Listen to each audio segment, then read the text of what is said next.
There you go. You good? I think so. Okay. No, you had it for a second.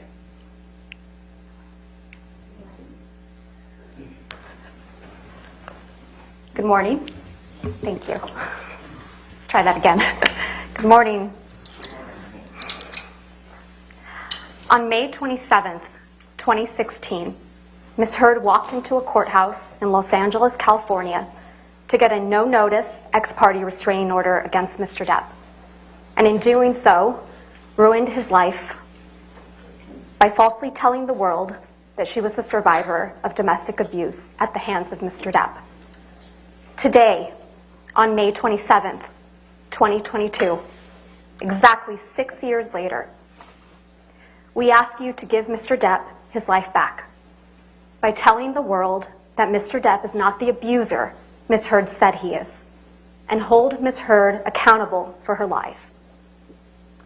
Ladies and gentlemen of the jury, as you probably know by now, my name is Camille Vasquez. On behalf of Mr. Depp and all my colleagues at Brown Rednick, I want to thank you deeply for your time and your service over these last 7 weeks. We understand that it probably has not been convenient for you to be here every day, and we are so grateful for your time and careful consideration of the evidence as you deliberate. After weeks of sitting in this courtroom, listening to testimony and looking at evidence, now it's time for you, the jury, to come to a decision. You have been entrusted with a serious task. What is at stake in this trial is a man's good name. Even more than that, what is at stake at this trial is a man's life. The life that he lost when he was accused of a heinous crime, and the life he could live when he is finally vindicated. Exactly 6 years ago today, on May 27th, 2016, Ms. Heard walked into court and filed a false report of domestic abuse against her husband of 15 months, Johnny Depp. The scene was a setup. She tipped off the paparazzi so they would be waiting. They knew exactly where she would pause, which side of her face to photograph. And the photos captured what she wanted them to see, the image of a battered woman. What the paparazzi did not know is that the dark mark on her face mysteriously appeared 6 days after last seeing Mr. Depp. It was a lie. She knew it, Mr. Depp knew it, and the multiple witnesses you heard from who saw her that week of May 21st, 2016, also knew it. But the world only saw what she wanted them to see.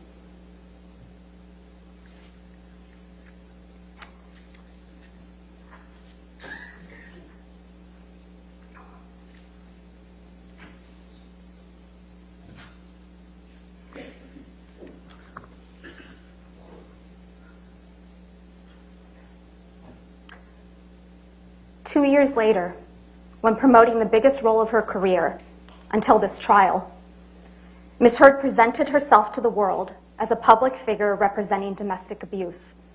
The headline of the op-ed featured the term sexual violence, even though she had never before accused her ex-husband of such a heinous crime. Ms. Heard and her lawyers love to remind you of how the op-ed did not mention Mr. Depp by name. But Ms. Heard made sure that there would be no mistake about who she was referring to.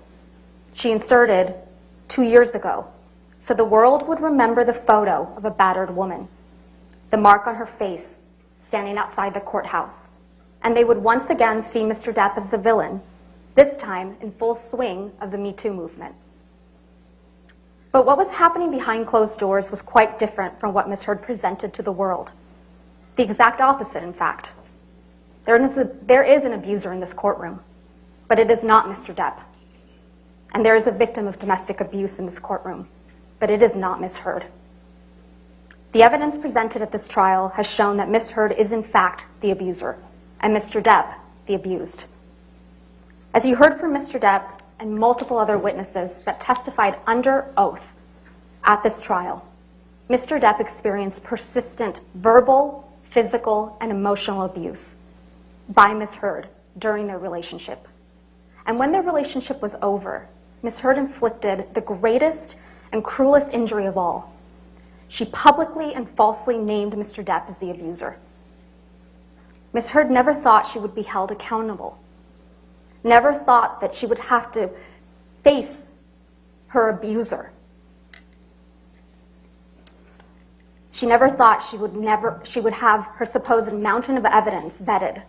She never thought that Mr. Depp would tell you, the jury, and the world that he was the real victim of domestic abuse. She said it in her own words. You can please tell people that it was a fair fight and see what the jury and judge think. Tell the world, Johnny. Tell them, Johnny Depp. Johnny Depp, man, I'm a victim too of domestic violence, and yes. I know it's a fair fight. And see how many people believe or side with you.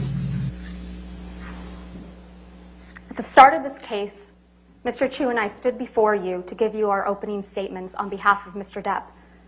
During that statement, we made promises to you about what the evidence would ultimately show at the end of this trial. We've kept those promises.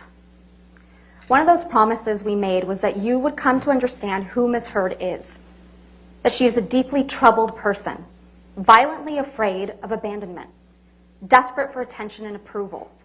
And in her relationship with Mr. Depp, she was violent, she was abusive, and she was cruel. You heard from Dr. Shannon Curry, who explained that Ms. Heard suffers from borderline personality disorder and histrionic personality disorder. These are disorders that are characterized by anger, sometimes uncontrollable and explosive anger, and a powerful, sometimes desperate need for attention, acceptance, and approval. Fear of abandonment is the deepest fear. A person with these disorders will suffer from dramatically fluctuating moods and can sometimes be violent and aggressive. They can also be charming and likable, but they can be incredibly manipulative and wild. An emotional roller coaster with wild swings, from idolizing their partner to devaluing him. In fact, you saw that when she completed testing with her own forensic psychology expert, Dr. Dawn Hughes. Ms. Heard self-reported that she felt like she had 3 or 4 different personalities, and that sometimes her temper would explode and she'd completely lose control. You heard from multiple witnesses that Ms. Heard can be very pleasant